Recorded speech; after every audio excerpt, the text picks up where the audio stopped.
आता आपल्या समोर जिल्ह्याचे BJPचे अध्यक्ष म्हणजे प्रशांतजी यादव हे दादांना श्रद्धांजली अर्पण करतात.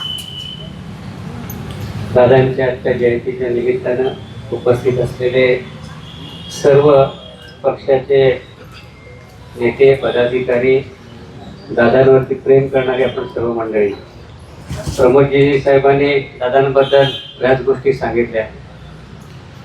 आम्ही काही काळ ज्या वेळेला या पक्षामध्ये राष्ट्रवादीमध्ये होतो ते आमच्या या ठिकाणी असलेल्या सगळ्या सहकाऱ्यांच्या बरोबर आमचं जाणं व्हायचं.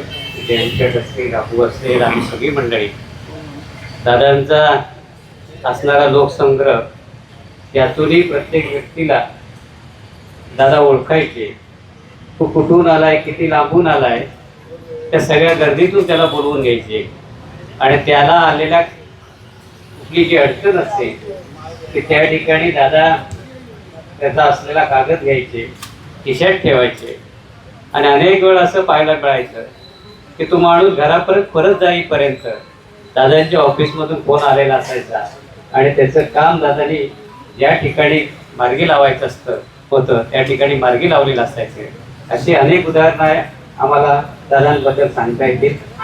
जसं प्रमोदजींनी सांगितलं, दादा सगळ्या क्षेत्रात दादा होते. दादांना गमवल्यानंतर सगळ्यात दुःख जर कुणाला झालं असेल तळागाळातल्या सर्वसामान्य कार्यकर्त्याला समजून घेणारा, कार्यकर्त्यांच्या प्रत्येक प्रश्नाला तत्काळ न्याय देणारा आणि त्याचबरोबर उद्याच्या महाराष्ट्राच्या भविष्यासाठी रात्रंदिवस काम करणारा असा हा नेता होता.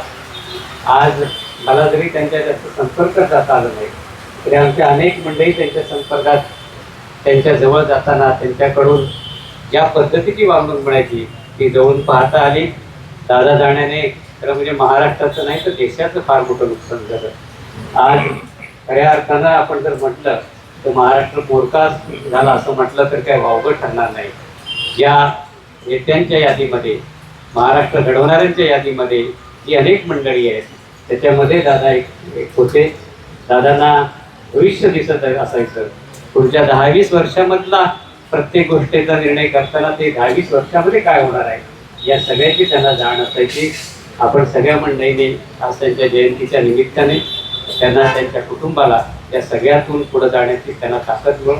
दादांचं राहिलेलं अर्धवट स्वप्न आम्हा सार्वजनिक क्षेत्रातल्या काम करणाऱ्या मंडळींच्या माध्यमातून शक्य होईल तेवढं आपण पुढे न्यायचं काम करू. दादांना या ठिकाणी माझ्या भारतीय जनता पार्टी रत्नागिरी दक्षिणच्या वतीने मी नमन करतो, श्रद्धांजली वाहतो आणि थांबतो. जय हिंद, जय महाराष्ट्र.